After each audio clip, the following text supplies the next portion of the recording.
भी बहुत मुबारक हो आपको। बहुत ही एक क्राइसिस से पाकिस्तान क्रिकेट अभी रिसेंटली गुजरी है। पिचेस के हवाले से बहुत ज़्यादा इस पे सवाल था। आपको लगता है कि इंटरनेशनल क्रिकेट में ये जो पिच बनी है जिसको जो हमारे लिए काफ़ी फ़ायदेमंद साबित हुई है, इस तरह की पिचेस जो है वो डोमेस्टिक क्रिकेट में भी बननी चाहिए? क्योंकि इन रिसेंट टाइम्स हमने नहीं देखा है कि शायद ही मुझे याद पड़ता है कि कोई स्पिन फेवरेबल पिच पाकिस्तान में इस टाइम हो। तो आपका पिचेस के हवाले से इन द डोमेस्टिक क्रिकेट क्या ख्याल है? देखें, बात यह है कि अगर आपने एक टॉप टेस्ट टीम बनना है, आपको अडेप्टेबल होना पड़ेगा डिफरेंट कंडीशंस में। टेस्ट चैम्पियनशिप में 3 टेस्ट सीरीज़ होम पे होती हैं, 3 अवे होती हैं, तो आपको डिफरेंट कंडीशंस में खेलना होगा, डिफरेंट कंडीशंस में रन्स करने होंगे, डिफरेंट कंडीशंस में 20 आउट करने होंगे। तो देखें, प्रेपरेशन वाइज आई थिंक बहुत इंपॉर्टेंट है। आई डोंट थिंक हमारे पास्ट में कोई टेस्ट ग्राउंड था जिसमें इस तरीके से पिचेस बन चुकी हैं, लेकिन जैसे हम सीज़न खेलें कराची में, छोटे आउट ग्राउंड्स में खेलें, नेशनल बैंक में, UBL में, इवन हम फैसलाबाद स्टेडियम में जब कभी कभार खेलें तो हमें कुछ ना कुछ इस टाइप की पिचेस मिली हैं। तो ऐसी बात नहीं है कि नहीं है, बट जी इम्पॉर्टेंट है कि हम एसोसिएट कर लें अपने टेस्ट सेंटर्स और हमें कैरेक्टरिस्टिक्स पता हों कि जैसे कराची में इस टाइप का पिच मिलेगा, लाहौर में इस टाइप का, बजाय कि हम हर जगह जाके नई पिच बनाने की कोशिश करें। हर बार नहीं बनेगी, तो हमें आई थिंक इस चीज़ में थोड़ी सी तवज्जो देनी चाहिए कि जो हमारी प्लानिंग हो, हमें अपने टेस्ट सेंटर्स की सर्टेन कैरेक्टरिस्टिक्स का पता चले और फिर हम भी ऑपोजिशंस के ख़िलाफ़ उन्हीं ग्राउंड्स में मैच रखें और ख़ुद भी उसी हिसाब से प्रिपेयर करें। ईशान, बहुत बहुत मुबारक हो आपको। मैं आपसे पूछना चाहूँगा कि मुझे बताइएगा, साइम और अब्दुल्ला शफीक स्ट्रगल कर रहे हैं। हम मुस्तकबिल करीब में जो आने वाली सीरीज़ हैं उसमें हम देखेंगे कि हुरैरा को चांस मिले। दूसरा, अब आप ख़ुद बताइएगा कि लीडिंग फ्रॉम द फ्रंट बहुत ज़्यादा ज़रूरी होता है किसी भी स्किपर का, तो आपकी फॉर्म थोड़ा सा कंसर्न है। सर आई थिंक देखें, जीती है टीम और आप अगर उसमें भी नेगेटिव्स देख रहे हैं, नहीं, मुबारक कोई पॉजिटिव नहीं हुई। आपने सीधा ही एक ऐसे सवाल पे गए हैं। टीम गेम है ये किसी इंडिविजुअल का गेम नहीं है। अगर आप इस ग्राउंड की कैरेक्टरिस्टिक्स देखें, सबसे पहले आप ये भी देख लें कि जो बैटिंग यूनिट है उसने एक सैक्रिफाइस की है। उसने बांग्लादेश सीरीज़ में भी सैक्रिफाइस की थी कि हम ग्रीन विकेट्स पे खेले थे कि हमारा स्कोर कम हो बट हम 20 विकेटें ले सकें। इन पिचेस पे भी हमारा स्कोर कम हो लेकिन हम 20 विकेटें ले सकें। इधर आपकी बैटिंग यूनिट आपको मैच सेट करके देगी, उसमें कुछ लोगों के कम स्कोर भी होंगे। उसमें कभी कभार, जैसे कल मैंने अभी एक बात की थी कि मैं और रिजवान अपने नेचर के अगेंस्ट खेले। कल 70 बॉलें मैंने खेली, 50 बॉलें रिजवान ने खेली, लेकिन वो जो 120 बॉलें थी उन्होंने सऊद के लिए और नुमान के लिए और साजिद के लिए काम आसान किया। तो ये टीम गेम है। कल बल्कि डे बिफोर येस्टरडे साइम और अब्दुल्ला की जो 35 रन की पार्टनरशिप थी वो एक टीम के लिए पार्टनरशिप थी। हम इधर कभी भी इंडिविजुअल परफॉर्मेंसेस, चाहे वो अच्छी हो बुरी हो, हम उसको इंडिविजुअल की नज़र से नहीं देखेंगे, हम उसको टीम की नज़र से देखेंगे। ये चीज़ें बड़ी आसान है कहना कि इसने परफॉर्म नहीं किया या इसने लीड फ्रॉम द फ्रंट नहीं किया, इसने टीम के लिए क्या किया। हमें कैरेक्टर्स चाहिए, हमें इस टीम में कैरेक्टर्स चाहिए और लास्ट 2 गेम्स में हमें ऐसे कैरेक्टर्स मिले हैं जो आए हैं जिन्होंने टीम के लिए फील्ड में कंट्रीब्यूट किया है, बैट से कंट्रीब्यूट किया है, बॉल से कंट्रीब्यूट किया है। और कहीं ना कहीं जब हमने बात की है, अगर हम साइम और अब्दुल्ला की बात करते हैं, वो मुस्तकबिल है, वो फ्यूचर है पाकिस्तान का। टेस्ट क्रिकेट में सबसे ज़्यादा कम नंबर्स ओपनर्स के हुए हैं जब से वर्ल्ड टेस्ट चैम्पियनशिप स्टार्ट हुई है और ये एक फैक्ट है। तो अगर आप अपने प्लेयर्स को बनाएंगे नहीं, बैक नहीं करेंगे, तो फिर आप चॉप एंड चेंज करते रहेंगे। पाकिस्तान टीम को थोड़ी सी स्टेबिलिटी मिली है, थोड़ी सी कंसिस्टेंसी मिली है। जी, जहां टीम की रिक्वायरमेंट होगी, जैसे हुआ सेकंड टेस्ट मैच से, थर्ड टेस्ट मैच से, हमें चीज़ें चेंज करनी पड़ी क्योंकि हमें लग रहा था कि अगर हम इसी तरीके से खेलते रहेंगे हम हारते रहेंगे। वहाँ चेंजेस ज़रूर होंगी। शान, एक बड़ी सीरीज़ जीतना आपको मुबारक हो। जानना चाहूँगा कि साजिद को और नुमान को टीम में लाने का मशवरा किसने दिया था? देखें, ये जब हम टेस्ट मैच हारे पहला तो हम सब साथ बैठे। ऑब्वियसली उसमें बहुत ज़्यादा क्रेडिट नई सिलेक्शन कमेटी को जाएगा। हम सब साथ बैठे, चाहे वो कोचिंग स्टाफ था और सिलेक्शन कमेटी थी, और हमने एक चीज़ पे हमने कहा कि भाई हमने 20 आउट कैसे करने हैं। जब हमने उस पर डिसाइड किया कि पिच इस तरीके का बन सकता है, मुल्तान में हम यूज़ विकेट पे खेल सकते हैं, तो अब हमारे नेक्स्ट बेस्ट स्पिनर्स कौन है। तो हमने कोशिश की कि हम 2 जो हमारे एक्सपीरियंस प्लेयर्स थे, साजिद और नुमान, स्क्वाड का हिस्सा थे। बांग्लादेश से वो इसलिए नहीं थे क्योंकि हम थोड़ा सीम फ्रेंडली कंडीशंस में गए थे, तो किसी को रखना और ना खिलाना आई डोंट थिंक वो कोई प्रोडक्टिव चीज़ होती है। तो वो हमारी स्क्वाड का हिस्सा थे, इसलिए वो वापस आए। फिर हमने साथ में कोशिश की कि हम जाहिद को वापस लाए, मेहरान मुमताज़ को स्क्वाड में इंडक्ट किया। हमने एक अपने स्पिनर्स को, जैसे लास्ट सीरीज़ में हमने 6 पेसर्स रखे, इसमें हमने 4 स्पिनर्स प्लस आगा सलमान प्लस साइम अयूब प्लस कामरान गुलाम, हमने कहा अब हमारे पास स्पिन में ऐसी रिसोर्सेज हैं जिससे हम इंग्लैंड को चैलेंज कर सकते हैं। तो आई थिंक ये एक अच्छा कलेक्टिव डिसीजन था और डिसीजन इसी पे ही बेस्ड था कि पाकिस्तान किस तरीके से 20 आउट कर सके। शान, बहुत मुबारक हो इस सीरीज़ की विक्ट्री की। बहैसियत कप्तान कितना बड़ा रिलीफ है, इसलिए कि 6 टेस्ट हार गए थे और बड़ा प्रेशर आ रहा था। शायद भाई देखें, मैंने कभी इसको इंडिविजुअल तौर पे प्रेशर नहीं लिया है। At the end of the day ये मेरा नाम नहीं है, ये एक रिस्पॉन्सिबिलिटी है। ये पाकिस्तान की, चाहे जो आप शर्ट पहन रहे हैं एज अ प्लेयर या एज अ कैप्टन, ये किसी का नाम नहीं होता मेरी नज़र में, मेरे ओपिनियन में। तो सबसे बड़ा दुख यही था, जो हमने वर्ड भी यूज़ किया था कि दुख हुआ, हर्ट हुआ कि हम 6 मैचेस हारे हुए थे मेरे टेन्योर में, और जो हम समझे कि ऑस्ट्रेलिया से जो हमने चीज़ें अच्छी की थी, अनफॉर्चुनेटली बांग्लादेश से और इंग्लैंड से पहले टेस्ट मैच में हम उसके जो रिवॉर्ड्स थे, जो हमने अच्छी चीज़ें की थी, हम वो नहीं ले सके। At the end of the day Pakistan cricket ने आगे जाना है, ये हम सबका एम होना चाहिए, चाहे वो आप मीडिया के लोग हैं, चाहे वो हम क्रिकेटर्स हैं, चाहे वो क्रिकेट बोर्ड है, चाहे वो फैंस हैं। हम सब देखना चाहते हैं पाकिस्तान जीते और पाकिस्तान आगे जाए, पाकिस्तान का नाम रोशन करें हम सब।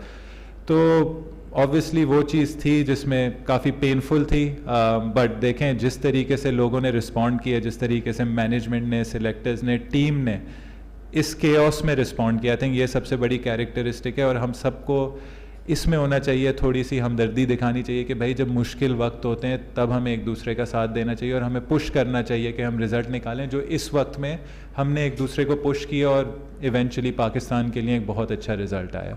चंद शाकिर बासी में शायद भाई के सवाल में मज़ीद कुछ आपसे जानना चाहूँगा कि test series nothing more than a test series win, और विन भी अगर इंग्लैंड के खिलाफ हो, how instrumental it is to get the captains confident back, इस पर थोड़ा और बोलिएगा।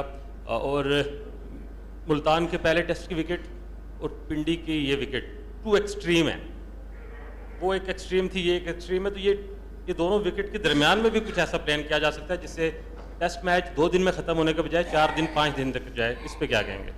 सर आई थिंक दूसरे क्वेश्चन में टेस्ट मैच 1 दिन में ख़त्म हो जाए हमें परवाह नहीं है, मैच जीतना चाहिए।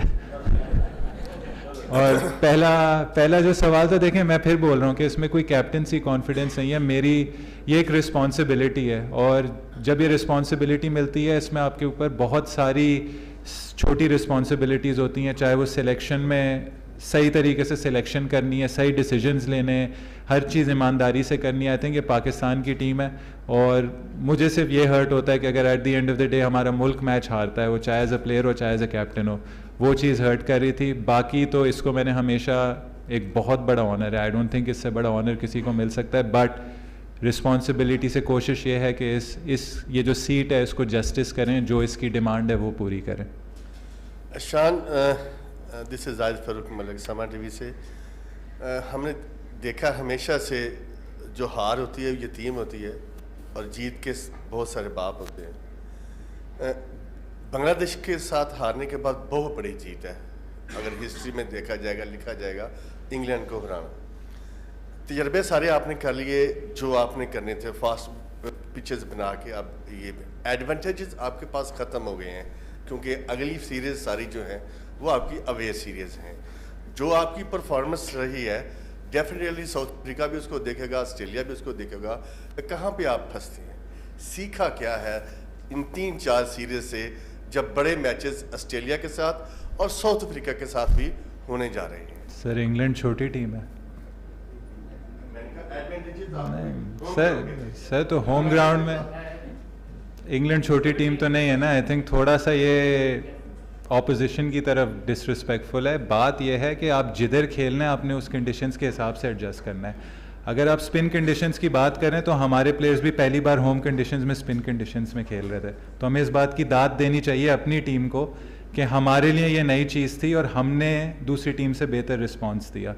तो जहाँ हम जाएंगे, जहाँ खेलेंगे, और देखें मैंने फिर वो कहा है, हमारा काम एज ए टीम, मेरा काम एज ए कैप्टन ये है कि हमारी टीम ऐसी हो जो जिधर भी खेले, चाहे ग्रीन विकेट्स पे खेले, चाहे फ्लैट विकेट्स पे खेले, चाहे स्पिन विकेट्स पे खेले, हमें रिजल्ट निकालना है पाकिस्तान के लिए। Hi, congratulations. Thank you. You found a winning formula in the last couple of games. Is that a formula that's going to take Pakistan forward, or was it one that was specific to find the weakness in England? I think Firstly, I'm actually very satisfied that we lost the toss and won the match, because when we played in Multan, we were told that it's not sustainable, we can't take this forward. Yes, Multan was a bit artificial because we used a used pitch. That was a first for me. Pindi was different because this was a fresh surface but prepared in a different way, obviously. And when we lost the toss, my message to the boys was, boys, how would it feel that we actually win the match from here, when after Multan I thought the gloss was taken off a bit from our win, by people saying that the toss was very important. I think the toss is important at times, but cricket is a game that, especially Test cricket, it has to be played over 5 days, sometimes 3 days, like this Test match. As far as it's concerned, the template is concerned, whenever required, I think we can cope well with such pitches. I think that was encouraging.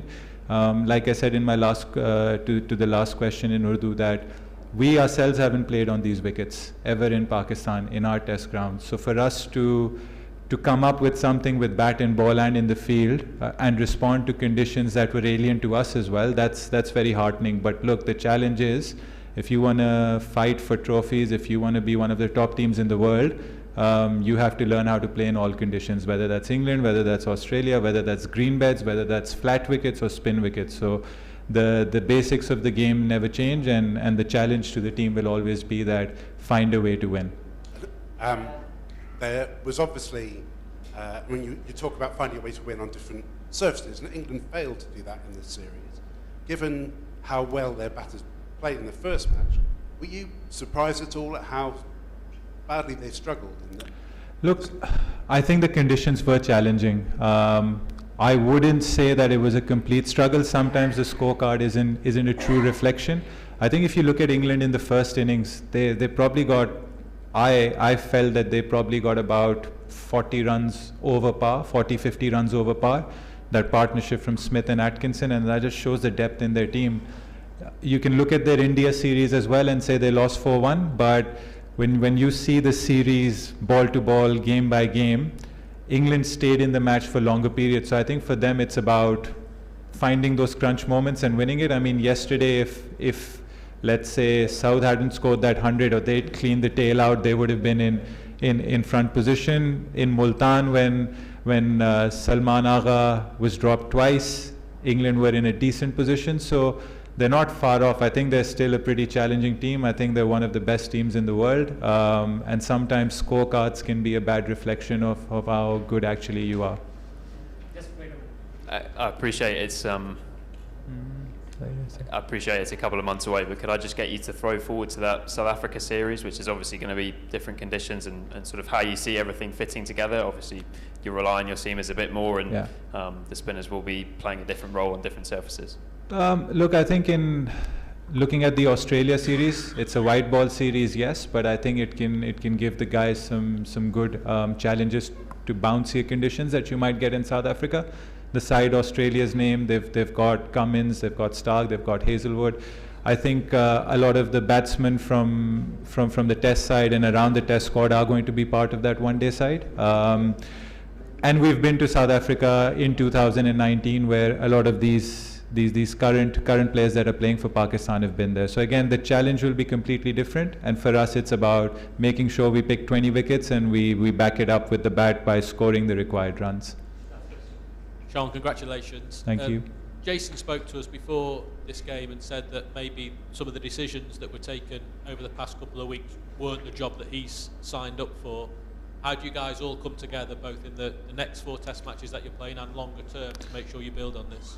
I think what's important is that we all sat down together, the selection and the leadership group, and we all wanted to come up with ways where Pakistan could win Test matches. And I think on that we've been on the same page, whether that's the pitches, whether that's the squad, whether that's the playing 11. So I actually feel it's been a very encouraging start. And if something's working, then we should all take that together and take Pakistan cricket forward together with that. So it's been very encouraging so far.